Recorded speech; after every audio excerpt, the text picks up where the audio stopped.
Bienvenidos amigos y amigas a Real y Verdadero, nuestro espacio tan querido donde podemos compartir y profundizar acerca de las verdades riquísimas del Catecismo de la Iglesia Católica. Qué bendición estar aquí con ustedes en nuestro episodio especial acerca de el Padre Nuestro, donde hemos seguido en toda esta temporada, ¿verdad? Rascándole a detalle, ¿verdad? Sacándole hasta la médula los numerales del Catecismo acerca del Padre Nuestro. Y está conmigo Betty. ¿Cómo estás, Betty? Muy bien, Luis, yo muy emocionada de cubrir esta sección que es chiquita, pero es buena y da para abrirnos, para explorar, y sí, feliz de estar aquí.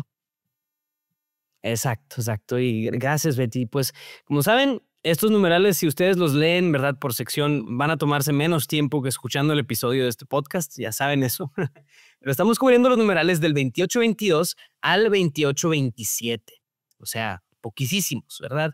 Pero entonces, o sea, durante el episodio pasado estábamos desglosando la frase venga a nosotros tu reino y hablábamos acerca de qué significa desear y anhelar el reino de Dios, participar activamente de esa misión, responder a lo que es el reino de Dios en la tierra. Y ahora vamos a entrarle con todo al enunciado del Padre Nuestro que le sigue, que es hágase tu voluntad en la tierra como en el cielo. Entonces, bueno, pues yo quisiera empezar hablando de lo primero que nos dice el Catecismo acerca de esta frase del Padre Nuestro. Numeral 28-22 es la voluntad de nuestro Padre. ¿Qué quiere Dios? Creo que esa es una pregunta que como discípulos siempre tenemos que estarnos preguntando. ¿Qué quiere Dios? ¿Qué quiere Dios de mi vida, de lo que estoy viviendo, de mi circunstancia, de mi vocación? ¿Qué quiere Dios? Es una pregunta, de nuevo, indispensable como discípulos, que tenemos que hacerla, no una, sino muchas veces en diferentes momentos y formas en la vida. ¿Qué quiere Dios? ¿Qué quiere de mí? ¿Qué quiere de esto? ¿Qué quiere Dios? Y entonces creo que esa es una pregunta que a su vez tiene respuestas muy como un prisma, ¿verdad? De repente se ve de una manera y otra. Pero sí hay una luz importante que nos da la palabra de Dios acerca de esa pregunta. ¿Qué quiere Dios? ¿Cuál es la voluntad de Dios? Lo dice Primera de Timoteo. Y entonces aquí te vas. Si quieres saber qué es lo que quiere Dios, el gran enigma, ¿verdad? La voluntad de Dios. ¿Qué desea Dios? Dios desea que todos los hombres se salven y lleguen al conocimiento pleno de la verdad. Primera de Timoteo 2, del 3 al 4. Que todos los hombres se salven y lleguen al conocimiento pleno de la verdad. Dios quiere que absolutamente todas las personas se salven. Ese es el deseo de nuestro Padre, esa es la voluntad de Dios. Eso es lo que Dios quiere que suceda.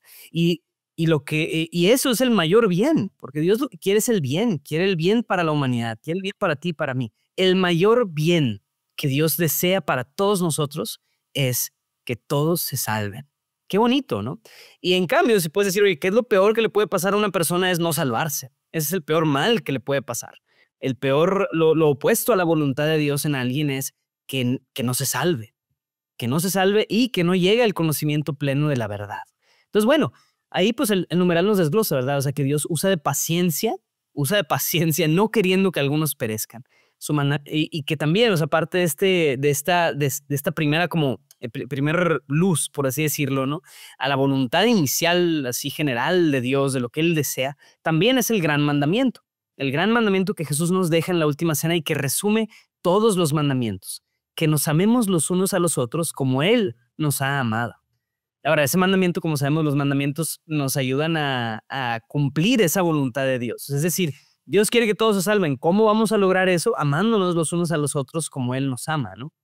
Entonces, obviamente, cuando expresamos esta oración en el Padre Nuestro, ¿no? Que se haga la voluntad de Dios pues estoy diciendo básicamente, quiero que todos los hombres se salven y también quiero amar a los que están a mi alrededor como Él mismo me ha amado, ¿no? Se me hace muy bonito eso, Betty. No sé cómo lo has experimentado tú, qué piensas tú de este primer atisbo, ¿verdad? A la voluntad de Dios. El primer esbozo de todo esto. A mí se me hace padre como que me encanta lo que estás diciendo, concuerdo, y se me hace importante como situalizarnos, o sea, volvernos a poner en este lugar en donde estamos, porque siento que estamos como, o sea, si abriéramos el tablero del Monopoly, hemos ido recorriendo como que así ciertas casas, ¿no?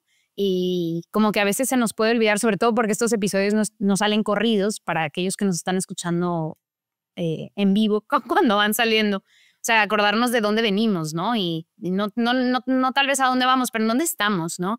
O sea, justo acabamos de platicar en el episodio pasado o sea, de este pedirle al Señor que venga a su reino. Y antes de eso hablamos de quién era Dios, o sea, nuestro Padre, de cómo es el Padre, ¿no? De la santidad del Señor, en dónde está el Señor que está en el cielo. O sea, hemos explorado estas diferentes como, de nuevo, estas partes del tablero del Monopoly que son las partes del Padre Nuestro. Pero, y esto nos ha llevado a este punto de decir, hágase tu voluntad en el cielo como en la tierra, ¿no? Y a mí se me hace como un statement, como dices tú, fuerte, porque nos lleva a preguntarnos muchas cosas, pero la primera, o tal vez la más obvia, es cuál es esa voluntad. Pues me lleva a pensar lo que tú dices, y dice el primer numeral de esta sección, ¿no? La voluntad del Padre es esa misma, que lleguemos a salvarnos y a conocer la verdad en su totalidad, ¿no?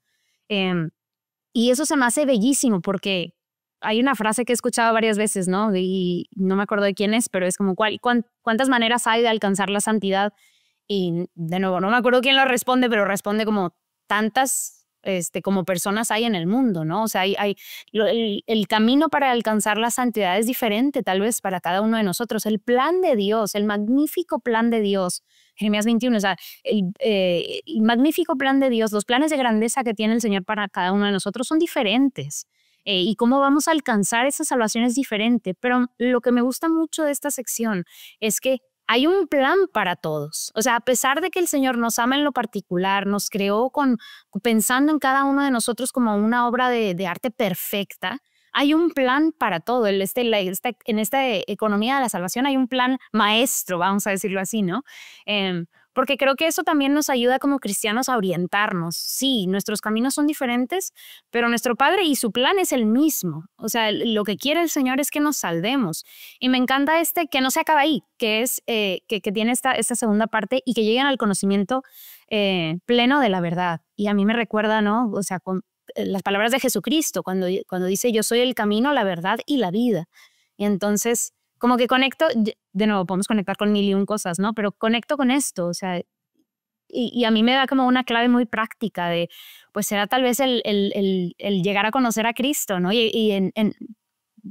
O sea, ergo, llegar a conocer a Dios, ¿no? Conocer a Dios en su totalidad, amarle en totalidad, morar con Él eternamente, como que a mí todo eso me suena como este master plan, ¿no? Y se me hace bellísimo porque a mí me revela esta cualidad del Señor que es, o sea, que conecta con versículo 4, capítulo 8, primera de Juan, ¿no? O sea, con el que Dios es amor. O sea, el Señor ya nos tiene a todos atrapados en esta red de amor. Y cada paso que damos está conectado. O sea, no nada más con Él, sino con todos nosotros, con el cuerpo místico. No me voy a ir ya muy lejos porque sé que el catecismo tiene una línea, ¿no? Pero, de nuevo, a mí me revela, aunque estamos viendo una parte del Padre Nuestro, cómo el Señor es más grande que eso, ¿no? Y su amor y este plan de salvación es para todos, no para algunos, no hay varios planes y cada uno tiene un plan y cada uno recibirá no, es un plan para todos, porque Él es un padre para todos. A pesar de que somos hijos adoptivos, Él nos adopta y nos adopta a todos, ¿no? Y me encanta ver esa cualidad del Señor en algo sencillo. Sí, definitivamente. Y es muy, pues, obvia una objeción natural a mucho de esto, ¿no? O sea, uno puede decir, ok, Dios quiere que todos los hombres se salven, quiere que lleguen al conocimiento pleno y todo eso, pero ves el mundo a tu alrededor y está lleno de bastantes cosas malas, ¿verdad? O sea, toca inevitablemente en el misterio del mal, el misterio también del sufrimiento. Y pues obviamente eso ya, digo, ya hemos cubierto hace rato, ¿verdad? Todo el tema de la moral cristiana y también todo el tema pues desde el credo, ¿verdad? Venimos hablando del mal y de cómo existe el mal en este mundo, bla, bla, bla. O sea, creo que debemos también establecer que Dios, o sea, bueno, recordar aquellos inicios del catecismo donde hablábamos de que Dios no es causa del mal. De ninguna manera Dios quiere el mal ni puede provocar el mal, sino que lo permite, respetando la libertad de sus criaturas. Eso es una enseñanza fundamental para tener en mente en todo esto. O sea, desde la creación, desde la caída, Adán quiso algo que era diferente a lo que Dios quería. Dios quería que Adán viviera en el jardín, que cuidara del jardín, que le dio un mandamiento también, no comas de este fruto, ¿verdad? Haz esto, etcétera. Adán desobedeció. Y eso es importante, o sea, la cualidad de desobediencia directa y voluntaria a lo que Dios quería. Entonces, desde la caída de la humanidad, oye, pues sí, efectivamente la condición de lo que Dios quería no se realiza. Pero también ahí es donde entra tan fundamentalmente el misterio de la redención y el misterio de cómo Cristo viene a cumplir la voluntad del Padre.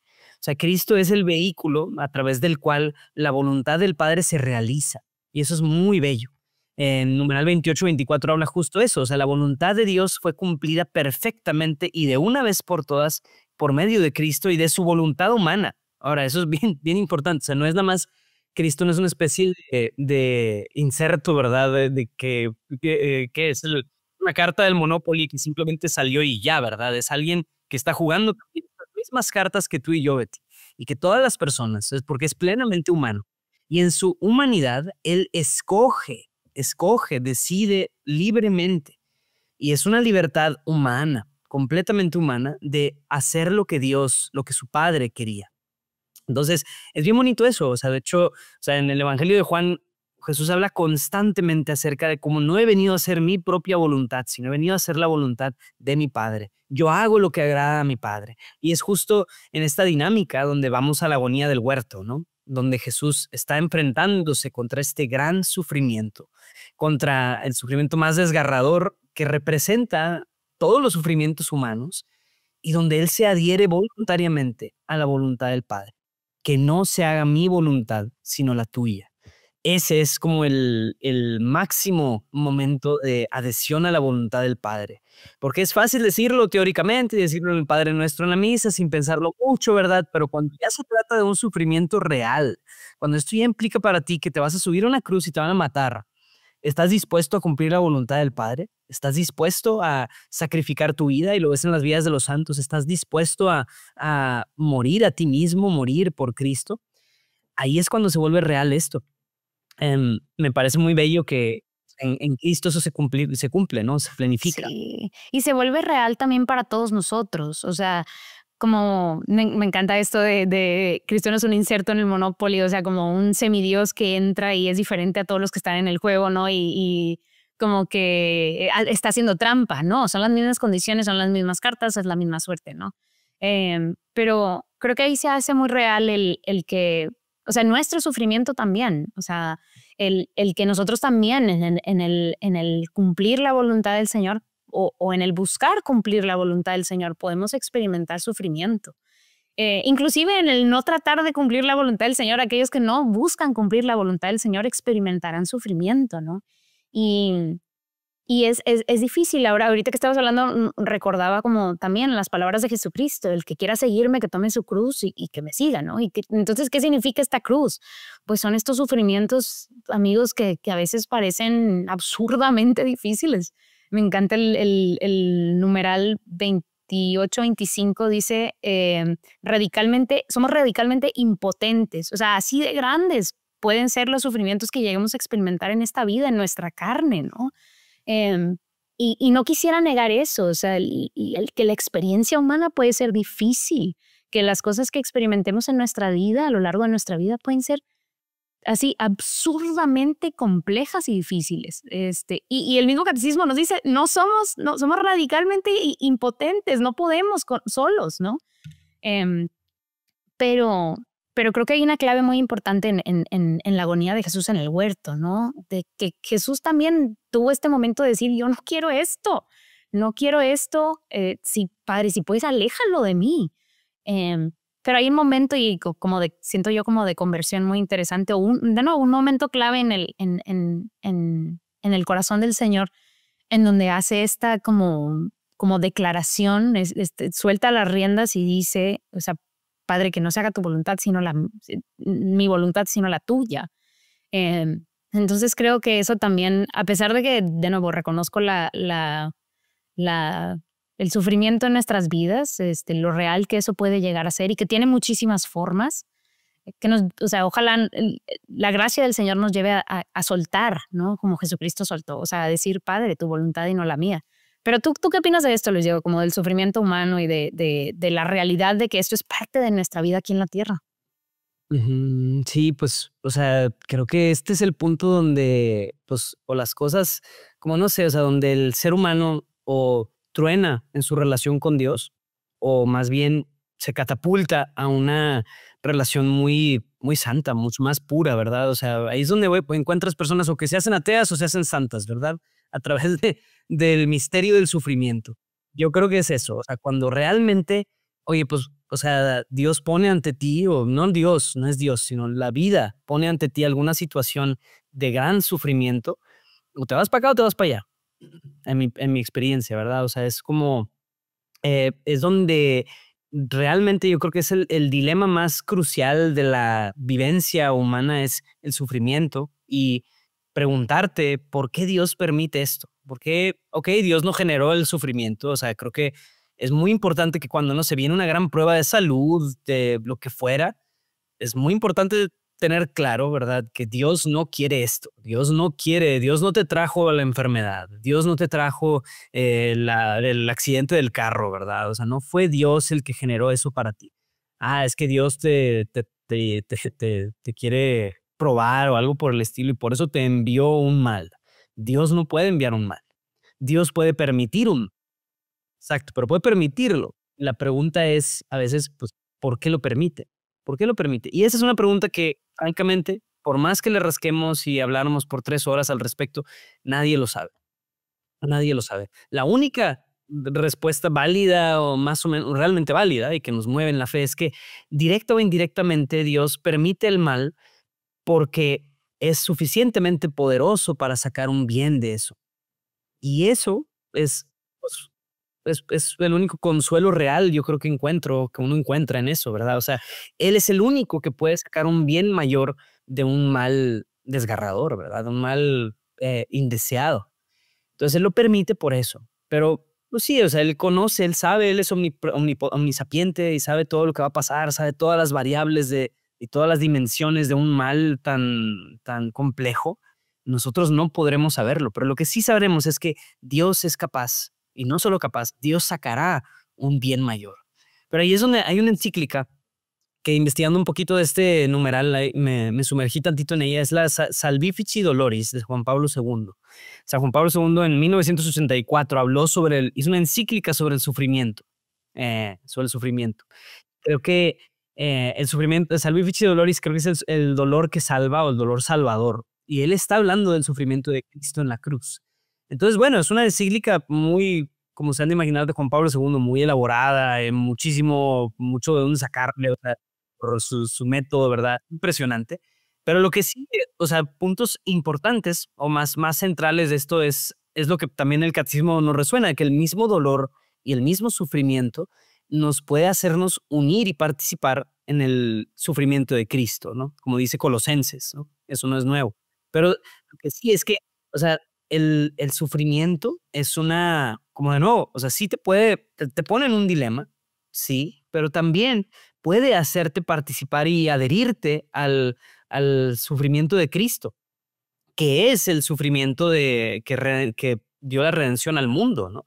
Entonces, es impresionante que, como decir, o sea, si te unes, si tú tienes una situación de sufrimiento, grande, pequeña, lo que tú quieras, desde te duele la espalda hasta, no sé, se quemó mi casa, ¿verdad? O sea, de toda esa gama de sufrimientos, puede convertirse en algo que purifica, puede convertirse en un sufrimiento que te acerca y te hace partícipe del sufrimiento de Cristo. O sea, ya puedes usar todas las propiedades del Monopoly de Jesucristo, ¿verdad? A través de simplemente unir tus sufrimientos a los de Él en la oración. Y eso vuelvo al catecismo. Por la oración podemos eh, unir nuestra voluntad a la voluntad de Dios. 28-26. O sea, nuestros mismos sufrimientos se unen a los de Cristo y creo que eso es muy especial. Eso es lo que le da el sentido cristiano a la vivencia del sufrimiento, ¿no? Totalmente, totalmente. Y me encanta, yo creo que proyecto spin-off de Real y Verdadero va a ser hacer un Monopoly board, las diferentes lugares y estaciones, cartas y adiós y para ver. Pero yo nada más regresaría al 28-25 y se los leería, amigos. Y si pueden meditarlo también, se me hace bonito, inclusive las 2 citas que tiene después en este numeral.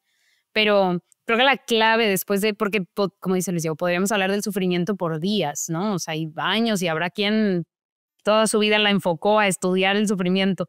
Pero la clave para el cristiano es saber, como dice Luis Diego, que nos podemos adherir a Cristo en este sufrimiento y que no estamos solos. El 28:25, el numeral 28:25 dice: Jesús, aún siendo hijo, con lo que padeció, experimentó la obediencia. ¿Cuánta más razón la deberemos experimentar nosotros, criaturas y pecadores, que hemos llegado a ser hijos de adopción en Él? Pedimos a nuestro Padre que una nuestra voluntad a la de su Hijo para cumplir su voluntad, su designio de salvación para la vida del mundo. Nosotros somos, como les decía ahorita, radicalmente impotentes para ello, pero unidos a Jesús y con el poder de su Espíritu Santo podemos poner en sus manos nuestra voluntad y decidir escoger lo que su Hijo siempre ha escogido, hacer lo que agrada al Padre. Entonces, no solos, sino con la ayuda de Jesucristo, adheridos a Él y con el poder del Espíritu Santo, así con ya toda la ayuda que se puede. Entonces, nos será más fácil, o nos será posible, más bien, escoger la voluntad del Padre, como la escogió Jesucristo, ¿no? Y como dices tú en el 28:26, a través de la oración es que eso podrá hacerse realidad, porque yo me preguntaría, ¿pero cómo? ¿Cómo es posible esto, no? Y pues es a través de la oración. En el siguiente numeral dice que la oración nos ayuda a discernir y también nos ayuda a tener la constancia para cumplirla, porque ese es otro boleto también, saber cuál es la voluntad del Padre para nuestras vidas, pero luego poner nuestra voluntad de por medio y empezar a trabajar sobre eso, ¿no? Es también difícil, pero el catecismo lo cubre todo, ¿no? Y nos dice, sí, con el Espíritu Santo, adheridos a Jesucristo, podremos hacerlo. Y eso es la belleza de que esto sea el Padre Nuestro, ¿no? O sea, Jesús mismo nos enseñó esta oración, ¿no? O sea, que se haga la voluntad del Padre, así en la tierra como en el cielo. Y bien bonito en el último numeral de esta sección, nos propone una cita de San Agustín, ¿no? O sea, de decir, San Agustín invitaba a cambiar las palabras sin temor a herir la verdad, decía San Agustín. En vez de decir en la tierra como en el cielo, en la iglesia como en nuestro Señor Jesucristo, en la esposa que le ha sido desposada como en el esposo que ha cumplido la voluntad del Padre.